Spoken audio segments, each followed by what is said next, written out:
In an interview with Shishido's voice actor Yasuke Motomiya, Motomiya was asked what kind of character he thought Shishido was. Motomiya's response was that he believed that Shishido was less about honor and more about savagery. This is an interesting quote, and it's also what makes Kosei Shishido such a great villain for Kiryu. Even though they both come from the world of the Yakuza, the cores of their characters are completely opposite to each other.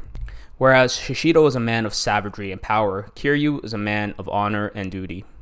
In this video, I will be diving into the mind of Kosei Shishido and investigating how he became one of the most savage men in the Yakuza. Welcome to Vgology, where we explore the psychological concepts behind our favorite characters. Before we get started, a heavy spoiler warning for the events of Yakuza Gaiden. Alright, let's dive in. For those who don't know or can't remember, Kosei Shishido is the main antagonist of Yakuza Gaiden. Shishido was born to a poor family with parents who were heavily in debt. At the age of 15, he was sold off into slavery to pay for his father's debts.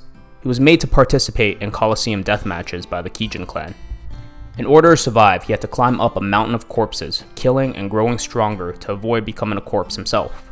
While he was a slave to the Kijin clan, Shishido suffered all kinds of torture, ranging from physical to psychological to sexual. The torment went on for decades and broke Shishido physically and spiritually. He dreamed of one day being free and living a glamorous life. Eventually, Shishido was freed from slavery by Yuki Tsuruno, who recognized his strength and had him join the Watase family. Shishido disagreed with the great dissolution of the Yakuza, but pretended to play along until he had enough ammunition to rise up against those who planned to dissolve it. Shishido believed that being a Yakuza was the only path people like him could walk, and he intended to do everything he could to protect it.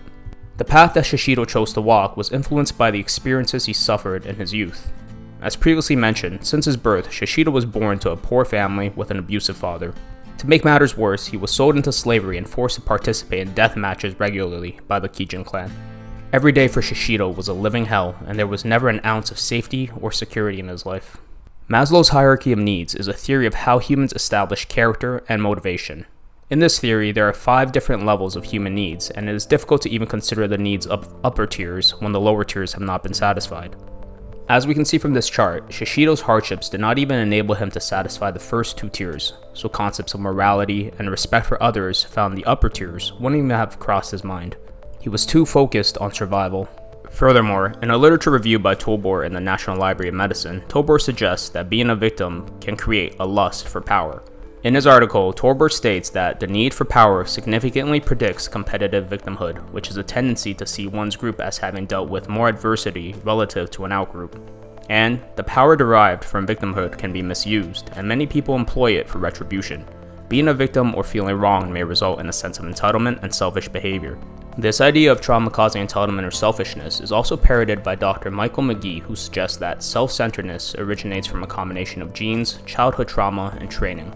As Dr. McGee puts it, self-centeredness damages relationships because self-ruminations rob you of the capacity to tune into and attend to others. You cannot be empathetic.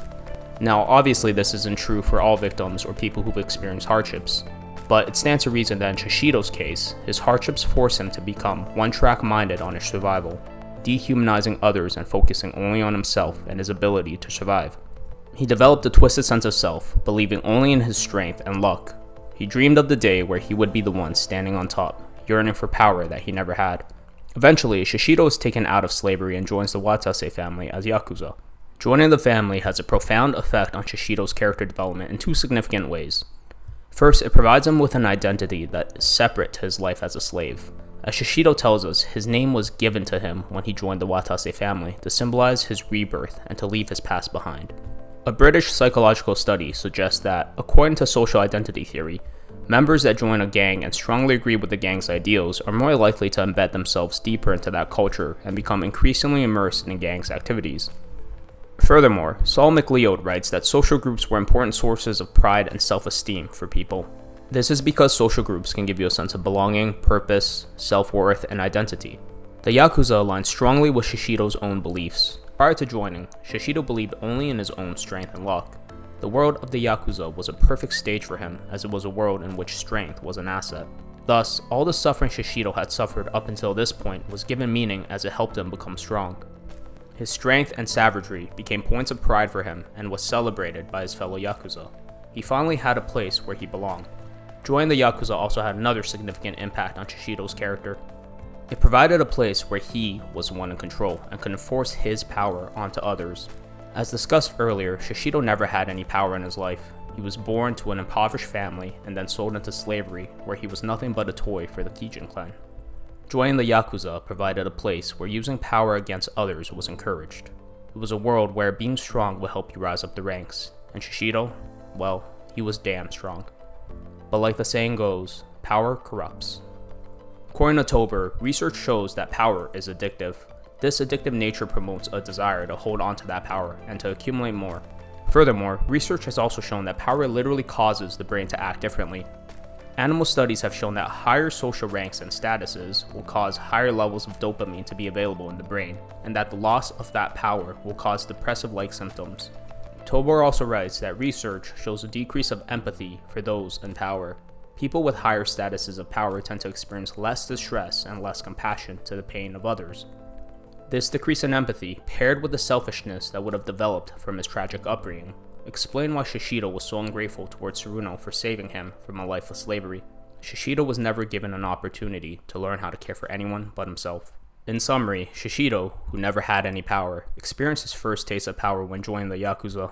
This caused him to become hooked to the accumulation of power, and he would dedicate his life to maintain the status he suffered so much to obtain. This is why he was so resistant to the dissemination of the Yakuza, and why he fought so fiercely against Kiryu to maintain the status quo. Shishido is a great villain for the franchise because his character journey is completely opposite to that of Kiryu's. In fact, this is actually pretty close to real-life literature about how gang members disengage from their gangs. According to Giordano and his colleagues, a cognitive switch must happen in the mind of a gang member before they are able to leave their gangs. In order for this to occur, an individual must be open to change, experience the presence and importance of pro-social opportunities or hooks for change, recognize their new identity or self as being different from the prior identity, and change the way that they view their old behaviors and groups. This is exactly what happened to Kiryu. Kiryu met Haruka and was trusted with her care. This opened up a world for him outside of the Yakuza. It was the hook that he needed to change. Soon after, he formed a new identity for himself outside of the Yakuza. His entire worldview changed to the point where he even tells Shishido that the dreams of the Yakuza don't mean anything when compared to everyone else. Shishido, on the other hand, became so deeply entrenched in the world of the Yakuza, to the point where he cannot function without it. He had no identity outside of the Yakuza and had no desire to live outside of it. For him, it was the only life he could live, and he would rather die than be without it. Class, as always, thanks for checking out Vgology, where we explore the psychological concepts behind our favorite video games. Can't believe it's already been 2 years since I posted my last video. I want to apologize to you all for my long absence. I recently started a new job and I've been insanely busy with that, but I'm back now. I'm looking forward to catching up with all the video ideas that I have. So thank you all for continuing to stick around and checking out my videos. If there's anyone else that you guys want to see, please leave a comment down below. And if you enjoyed this video, hit the like and subscribe button. It definitely helps out the channel. I'll see you all next time. Class dismissed.